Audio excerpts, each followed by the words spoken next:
અ ઉ મ. અકાર ઉત્તરાત પૂર્વમ મુકારમ પશ્ચિમાનનાથ મકારો દક્ષિણ મુખાત બિંદુ પ્રામ મુખસ્ તથા.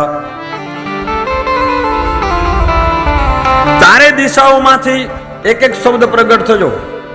ઉત્તરમાંથી અકાર, પશ્ચિમમાંથી ઉકાર, દક્ષિણમાંથી મકાર અને પૂર્વમાંથી બિંદુ પ્રગટ થયું. એક શબ્દ મધ્યમાંથી પ્રગટ થયો, એને નાદ કહેવાય છે. નાદો મધ્યમુખાદેવમ પંચદાસો વિજૃંભિત. નાદ મધ્યમાંથી પ્રગટ. નાદ ક્યાંથી પ્રગટે? એ કોઈ દિશાઓમાંથી પ્રગટે નહીં, નાદ મધ્યમાંથી પ્રગટે.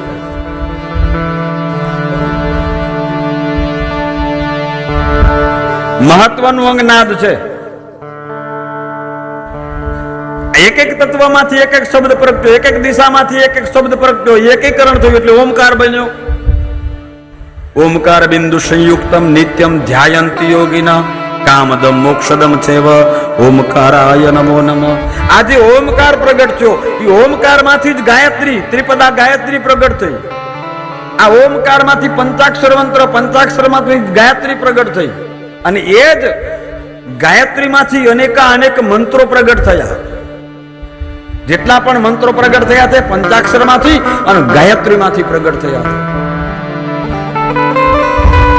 વેદનું સર્જન પણ એમાંથી છે. ધ્યાનથી સાંભળજો. ઓમકારમાંથી પંચાક્ષર, પંચાક્ષરમાંથી ગાયત્રી, ગાયત્રીમાંથી વેદ મંત્રો.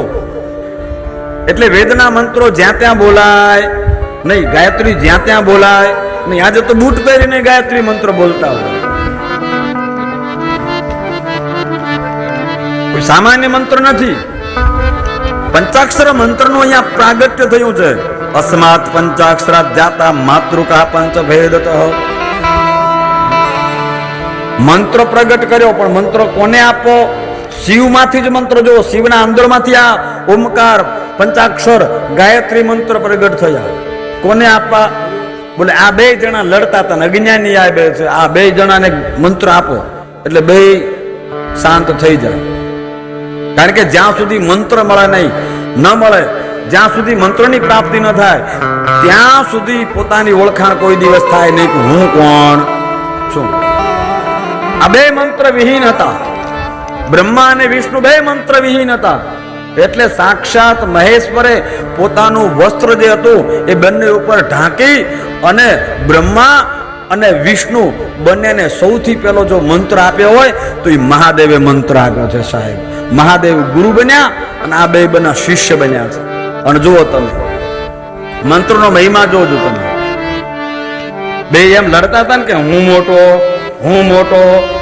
જેવો મંત્ર મળ્યો, ગુરુએ જેવો મંત્ર આપ્યો, તો આજે બ્રહ્મા અને વિષ્ણુ બે એક સાથે એક મળી અને બે ભેગી સ્તુતિ કરે છે. બોલો, યાની કે દ્વૈત ભાવ હતો, એ દ્વૈત ભાવ મટી ગયો અને બંને બની ગયા એક. જેને મંત્ર મળે છે ને એ શિવ તત્વને પામી જાય છે. જેને દ્વૈત ભાવ છે એ શિવને ન પામી શકે.